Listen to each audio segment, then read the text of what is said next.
we've heard this morning, the new global term in historical studies, and there were many earlier ones, was the indirect response to the perceived decline of nation-states, huge flows of capital across the world, and the rise in Asia of new powers in the international economy, which occurred mainly in the 1990s.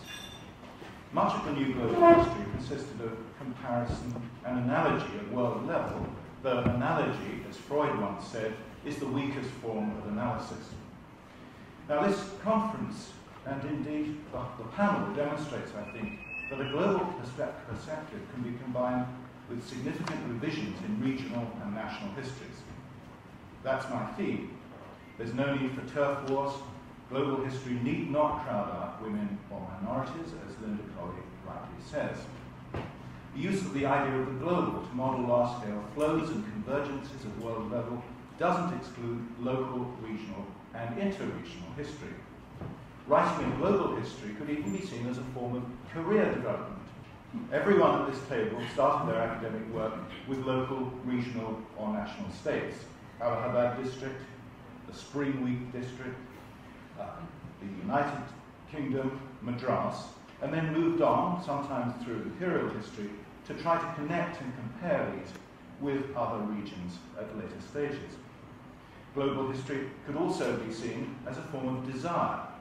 There haven't been so many young people in this building since it had joined von Ribbentrop's embassy in the 1930s. This is because younger historians desire to see their discipline as a unity at some level.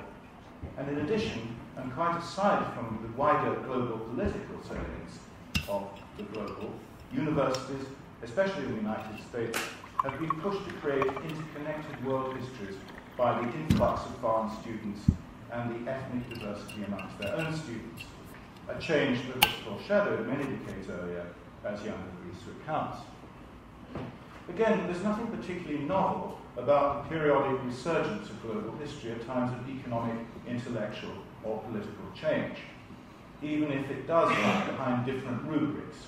Stage theories of humanity in the 1770s, studies of empires through history in the 1870s and the 1970s as empires fell apart, studies of international capital or commodities, sugar, slaves, and calicos during the post-Second World War boom. I don't think we at this table or at the conference generally need to agonize about either the meaning or the consequences of the potential high-range branding of global at this present time.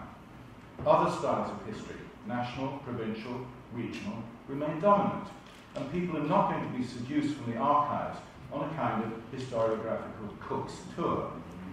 What the turn to the global has done is that it's made it easier for us to talk to each other, and that can't be a bad thing. Now, conference response tend to be a bit diffuse, but in Gibbon's words, I hope to teach or be taught by historical example. I want to focus my answers to the speakers by alluding to my own work, in this case, more in the realm of the history of ideas, because global history of the material has been well covered, will be well covered in this conference, notably in the work of Maxime Berg. Professor de Vries considers revolutions as a global category. Dr. Washbrook alludes in his talk to the dangers of reinstating Eurocentric history by examining liberal political thought. Professor Colley considers transnational biography as a form of global history. I think these all can be brought together through a global intellectual history, as was said earlier, but one which takes seriously its particular cultural context. In the recent past, historians of Great Britain were taken to task for spending their careers trying to prove that nothing happened. That disease now seems to be in danger of becoming a global, possibly a global pandemic. So was there anything revolutionary about the revolutionary age? Here I'll follow Jan's comment on industrial revolutions and industrious revolutions. And I've already suggested that his highly productive concept of industrious revolutions can be generalized, though I realize that Patrick O'Brien will no doubt remind me how fundamental differences remain between coastal China and northwestern Europe. The issue for me is how these revolutions converged at the world level within the context of Euro-American military and financial power. But was there a broader global age of revolutions following 1775? The answer remains affirmative if we turn to a field which has been somewhat unfashionable in the midst of the cultural turn, the history of political thought. Here, the years between 1763 and 1842 did indeed witness an epochal change in the nature of popular claim-making and in the wider construction of political thought. It seems to me that this concept of claim-making, put to very good use by Frederick Cooper, links ideas to diffuse social practices. It was a change which affected liberal and conservative ideologies as much as radical ones. It transformed understandings of the role of the state, the nature of international order, as much as it empowered a radical republicanism and the discourse of popular rights. Indeed, this change created the very foundations of modern global politics, the dichotomy between right and left, which replaced the antithesis between sin and goodness as the measure of man. It was a transnational practice, and it also powerfully affected people's understandings of and reaction to broader economic and social changes. It was global in its universal ideology. As Kenneth Pomeranz often reminds us, that change came slowly and patchily across the world, but that's no reason to deny its very existence. One striking illustration of this point is embodied in David Armitage's notion of the contagion of sovereignty, which spread globally after the American Declaration of Independence. And this was much more than a Eurasian phenomenon. Armitage focused on the diffusion of this idea within the Americans and the Atlantic world. But one can see it reflected across the globe. Elites in the Philippines debated independence and government by Filipinos before 1820. In India, even the reluctant Creole empire loyalists, such as Ram Mohan Roy, spoke of the inevitability of India's separation from Great Britain if the East India Company's despotism didn't abate. British radicals, as well as conservatives in India and Ceylon, were meanwhile using the word independence itself to describe the coming dissolution of empires. The point about this, as well as other idioms in the new political language, was not that they necessarily had immediate effects, but that they could be generalized, pluralized, and appropriated to different conditions. Globalization was not simply about agglomeration and centralization within these dominant processes and tropes. It was also about pluralization, as we've heard. Another version of this new political idiom can be seen in the notion of liberal or mixed constitutions. And here we see the final act of John Pocock's Machiavellian moment being played out across the world, and in Asia as well as the Atlantic world. The idea of the Republican Constitution, anglicized by British political theorists, appropriated by American patriots, came home to Europe at the same time as it spread across the Asian world. The concept of constitution, of course, was itself an ideological compromise between Republican populism and the powers that be, compatible even with the constitutional monarchy. When the European Union celebrated the 50th anniversary of the Treaty of Rome in the Presidential Palace in Rome in 2006, the Polish Republic sent a late 19th century historical painting of the declaration of the Polish Constitution of 1791, the second oldest democratic constitution in the world, as its national contribution to the exhibition. That constitution was stillborn at least until the 1920s. More immediately significant across the world was the declaration of the Cadiz Constitution of 1810, which resulted in stirrings across the whole Portuguese and Spanish colonial world. Filipinos, who'd already been alerted to the idea of British constitution during the British occupation of Manila in the early 1760s, took up the idea, again, as a way of fending off the power of Madrid. Ram Mohan Roy hosted dinners in the Calcutta town hall to celebrate the Iberian constitutions, while his British, Irish, and Portuguese friends toasted the radical movements and the free press across the world, including India itself. Meanwhile, he searched for Sanskrit texts, imagining his own version of a once and future Indian, or rather Hindu, constitution. My point is that the first thing to be truly globalized was the imagination, though, as I think Linda Colley would agree, often through the human body itself. A third major ideological change over these generations was the hardening of ideas about the rights of peoples, states, and nations. The works of Tom Paine and Benjamin Constant were diffused across the world and translated into numerous languages by the 1850s, soon to be joined by versions of Mazzini's Duties of Man. These ideas of human rights bonded with ideas in societies outside Europe, with which they had an elective affinity. And I think this is an idea that David brought up. Older idioms concerning the virtue of the pioneer who mixed his labour with the land and its produce, echoing Locke, proved hospitable to the notion of rights in the Americas. Christian notions concerning the free will of the spirit bonded with the idea of the status of Brahmins in Goa, for instance, and aristocratic birth in the Philippines, to give rise to early movements for native rights to be recognized alongside those of the Spanish and Portuguese born. In the Muslim world, the particular status afforded to submission to God and Quranic piety empowered the Wahhabi movements in Arabia and related jihadist purist movements in Central and West Africa, and ultimately India and China. The point was not so much the origin of these movements, but their interaction as processes at the global level. Now, these movements were revolutionary in the broad sense, even if they don't conform to the teleology of Western political thought. Robert Travers has drawn attention to the discursive battle between those who lauded the revolution of rights, those who saw merely the sudden overthrow of legitimate power in India, and those who saw merely rebellion in the upsurges of these times.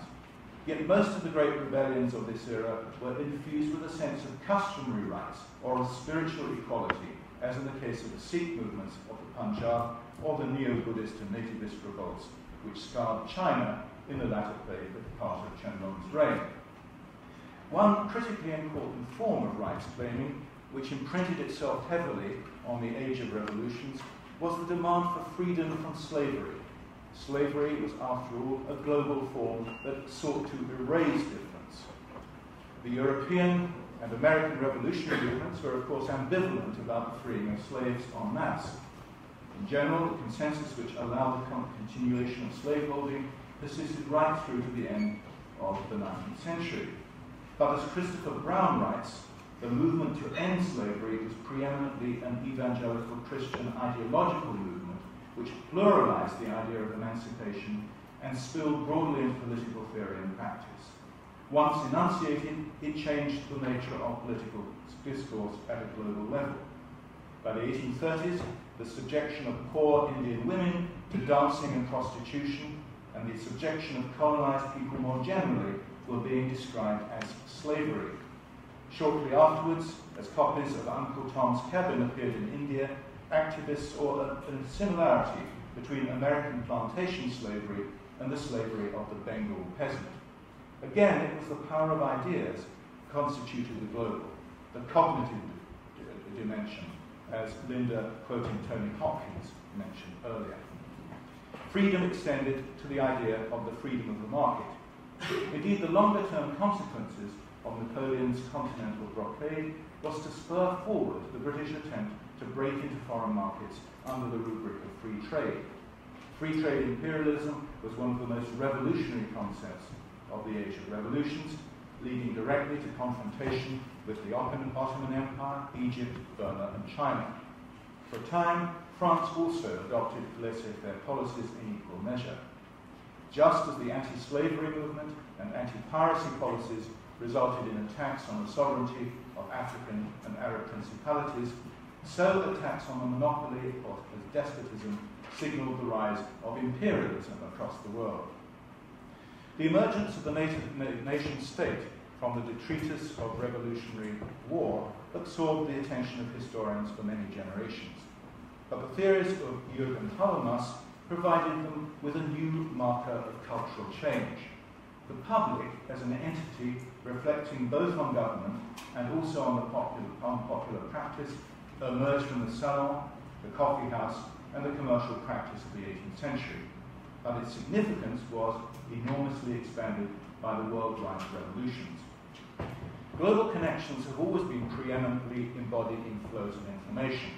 This is why global history has been annexed to and facilitated by the rise of the internet, Facebook, and Twitter. I think our panel are probably too old to know about that. I have to say that I don't either. Hundreds of newspapers sprang up in the United States between 1780 and 1830. There was an equivalent expansion of newspapers catering to the elites of the New South. Meanwhile, the first newspapers, some in indigenous languages with indigenous editors, sprang up in Calcutta, Penang, Singapore, and Canton. The Istanbul and Beijing gazettes remained official publications, but they were forced to engage with information supplied by nearby colonist newspapers and even to engage in debate with them. Newspapers deployed the idea that there existed a transnational public, or as we would now say, a public sphere, which represented the common concerns of all humanity. This was a direct result of the revolutionary paradox, which lies behind Jan's question. It's an elevation both of the idea of separateness and sovereignty of peoples and the existence of a wider sphere of the rights of man. In answer to him, I think it was precisely the conjuncture of regional and local revolutions which created the global. I want to go on now and just end up by talking about some of the conclusions that I draw from the words of the panel. Now, during the early period of liberal debate in India in the 1820s and 30s, British radical ideas were already being received and transformed by the small English-reading elite of the port cities. Yet these ideas were themselves part of a much wider global discourse, which had emerged in the context of the American and French revolutions and the anti-colonial Enlightenment tradition, which was represented as much by the von Humboldts and de Sismondi as by Burke and indeed by Ram Mohan Roy and those Filipino intellectuals I mentioned. At the same time, Indian public men made these ideas comprehensible to their countrymen by setting them in the context of pre-existing notions of moral worth, deportment, and spirituality. And I think this brings us back to our notion that world history creates a kind of humanism, but the one that we have to be very careful about not sentimentalizing. And I want you to end up by asking a number of questions of the panel.